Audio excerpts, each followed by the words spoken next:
Nous sommes en train d'assister à la Coupe du Monde la plus raciste de l'histoire du football mondial. La plus hypocrite et la moins sûre. Aucun footballeur ou supporter n'est en sécurité aux États-Unis. Je parle bien des États-Unis. À travers cette vidéo-là, je vais vous démontrer tous ces trois points-là.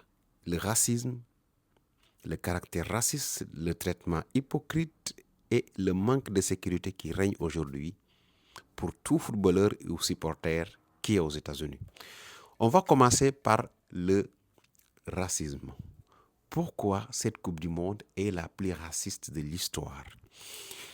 Cette Coupe du Monde est organisée d'abord dans un pays dirigé par des racistes. Donald Trump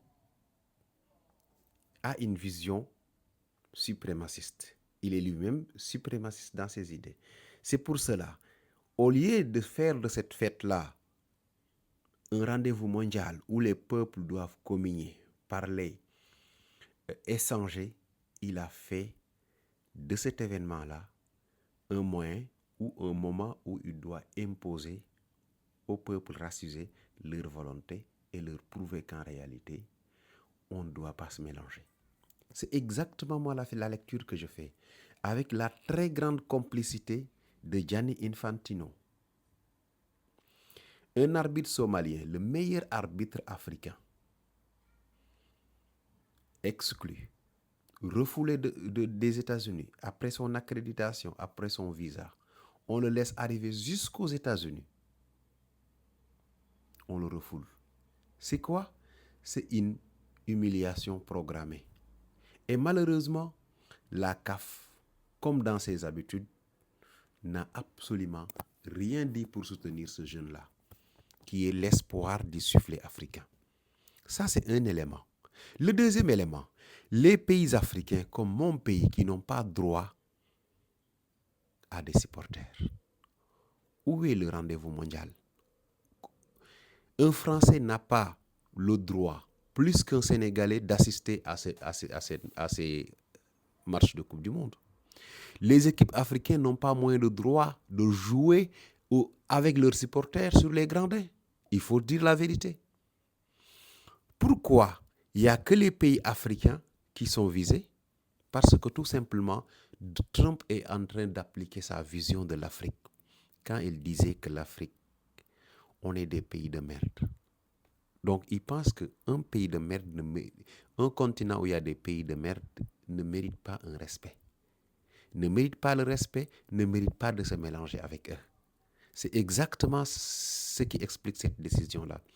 Aucune contestation n'a été faite de la part de la FIFA, qui s'est rangée automatiquement derrière les États-Unis en disant qu'en termes d'attribution de visa, le pays est souverain. Quand vous saviez ça, pourquoi donner la Coupe du Monde à un pays qui n'est pas capable de gérer l'attribution des visas et des accréditations de manière équitable, sans discrimination aucune? Vous le saviez. Pourquoi vous ne l'avez pas fait? Le Canada a les moyens d'organiser une Coupe du Monde. Le Mexique a les moyens d'organiser une Coupe du Monde. Les États-Unis sont un pays raciste, dirigé par des suprémacistes. Donc cette décision n'a absolument pas surpris les Africains. En tout cas, moi, ça ne m'a pas surpris. Parce que depuis lors, je suis Trump, je suis Gianni Infantino. Je peux dire qu'ils se sont ligués pour que ces décisions-là passent. Mais nous devons avoir une réponse appropriée en tant qu'Africains.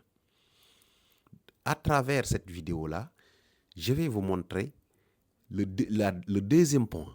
Le deuxième point qui prouve que cette Coupe du Monde est la plus hypocrite de l'histoire.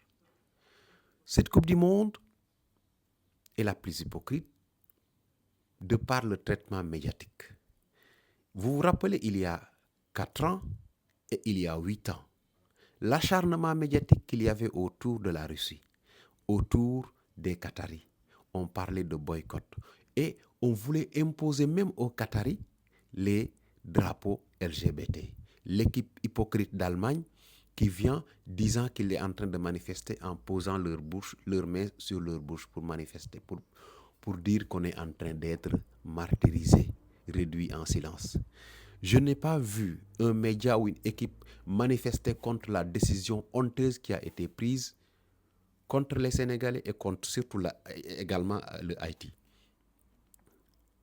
Les Africains qui n'ont pas le droit de ramener des supporters alors qu'ils se sont qualifiés comme tout le monde. Et personne ne dénonce. C'est ça l'hypocrisie internationale. 2 poids, 2 mesures. Le bien dépend de qui l'applique et le mal dépend de qui l'applique. Le mal n'est mal que quand ça ne m'arrange pas. Le bien n'est bien que quand ça m'arrange. Et c'est voilà le traitement médiatique que la Coupe du Monde est en train d'avoir depuis, je peux dire, bientôt plus de 10 ans. Mais nous ne devons pas lâcher cette affaire-là. L'hypocrisie des médias internationaux doit être dénoncée parce que nous, les Africains, on est les premières victimes. Ça, c'est le 3e élément.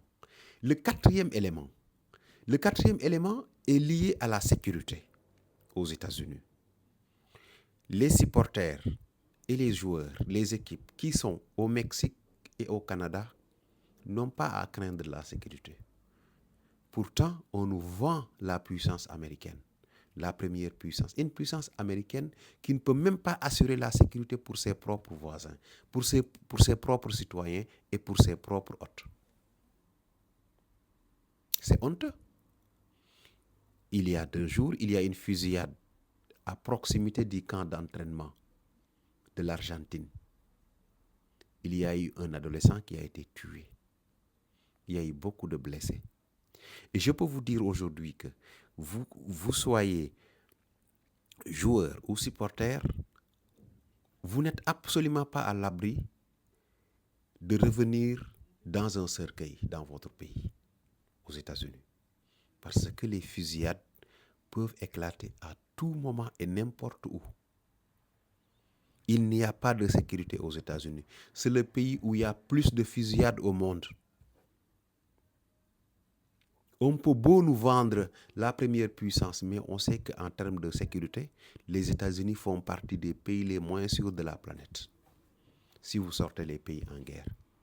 Et à la limite même, le taux de mortalité par fusillade aux États-Unis dépasse même le nombre de morts ou le taux de mortalité chez certains pays en guerre.